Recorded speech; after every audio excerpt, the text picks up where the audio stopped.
Hi guys, welcome back to my channel. Thanks for clicking on this video. If you did click on this video, I want to believe you're interested in interior design, and if you are at the right place. My name is Ifiansa. I am an interior designer and project manager. Here on this channel, I film about art, culture, design, and entrepreneurship. I like to consider myself a new entrepreneur, so I film about that as well.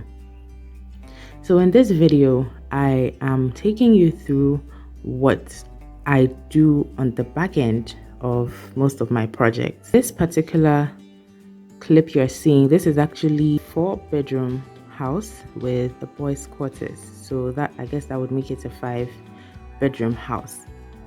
This is a layout that I actually designed myself for a client, and then we had an architect refine it considering all the structural details of the house.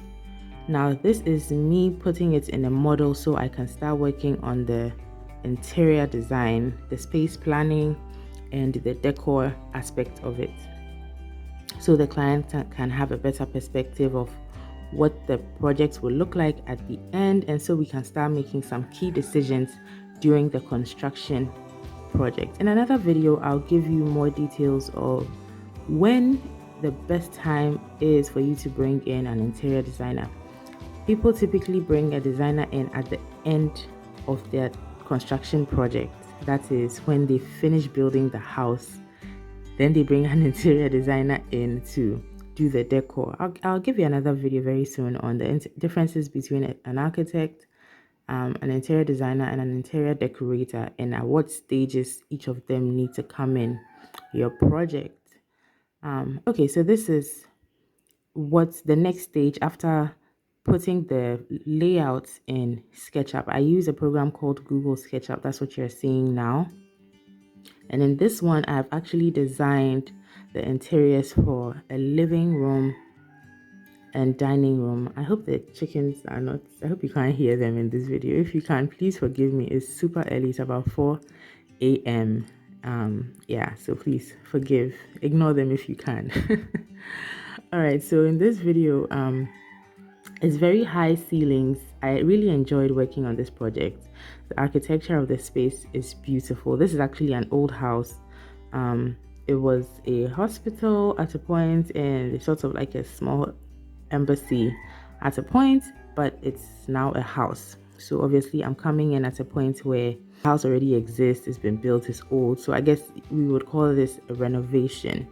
Okay, so yeah, this is me putting in, so this is a model of the house. This is in Google SketchUp. So typically I use Google SketchUp to model the home or the project, the design, and then an extension, which would usually be V-Ray or Lumion, to create a rendering. So this is not, technically this is a rendering, but this, when we say, I guess I'll do another video on that, otherwise this video will be too long. But you know, when you see a drawing and it looks photorealistic and you can't even tell if it's the real space or if it's a drawing. Yes, when we say rendering and design, that's usually what we are referring to.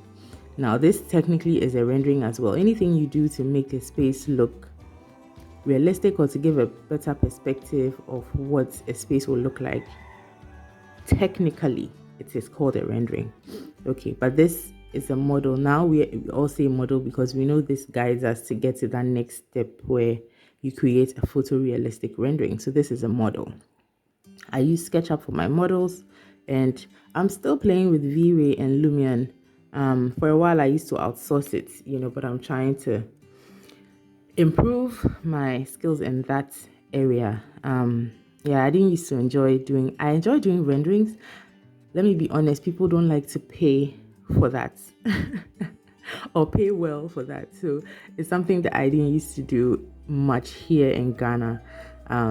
Yeah, I'll probably do a separate video on that too. But anyway, so in this project, currently you're looking at, so this is the living room area. The flooring is terrazzo. So what we will do for this project is to just polish the terrazzo. The client wanted to keep the terrazzo. It doesn't look bad. I think the terrazzo looked fine, except it was a bit rough in certain areas, so we would polish it and just use it as it is. The walls would be painted white. The curtains look very yellow in here, but it's actually a light mustard color. There were lots of neem trees in the garden, and they've been cut now. So what you're seeing are, if I call it, slices of the neem tree that we will use as decor pieces. The rest of the tree trunk that has been cut in the backyard, we will use for furniture in the garden. So when we do the landscaping, I will do the landscaping soon. When I do that, I will show you what that would look like. But yes, those would be used as furniture in the garden. Okay, so this is the dining. Oh. Okay, so this is a better perspective of what the area looks like. Okay, so this is the dining room. There's a kitchen next to the dining room. That's another project on its own. The client is doing everything in phases, so that's another thing. Sometimes with interior design projects, people tend to worry about how much it's going to cost to complete the project. I always say that building may seem expensive, but when you're actually doing the design of the interiors, that can also cost a lot of money. Finishes are not cheap. And for every finish you buy, you need to pay someone to install it, so yeah, sometimes it can be very expensive, and people are put off when they have to especially renovate, because really the space is functional, you are living in it, but when you have to renovate it and you are seeing how much money you have to spend in a space that's already functional, it can be tough for some clients. So sometimes I break it into phases, especially when you live in the space and it's not as if you're going to move out like you see on TV to finish the space. So with this one, the client is currently working on the top floors, the bedrooms upstairs. So this is the living, dining, and then the kitchen would be next, and then the garden would be next. So that makes it, breaks it into chunks that make it a bit easier to fund. Yeah, so that's where we are with this one.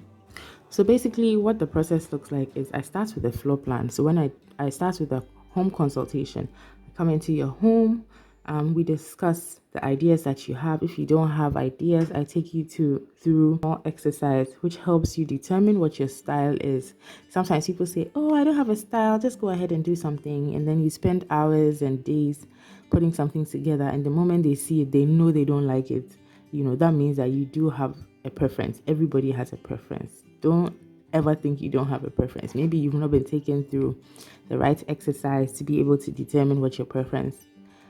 Based on that, we conclude on the direction we want to go with the project, the type of style, if you have specific color preferences, and I would incorporate that in the project. So those are some of the conversations that we have during the consultation. So after that, I go back, draw the floor plan, and then put it in a model, maybe do a rendering if the client wants a rendering, and then we start looking for the different pieces, whether we are finding them locally, whether we are importing them, whether we are custom making them. We go through all of that, and then the final design is done. All right, guys, I hope you enjoyed this video. Like, comment, subscribe. Let me know what your thoughts are. If you have any questions, put it in the comment section as well. And yeah, just contact me. Let's vibe in the comment section.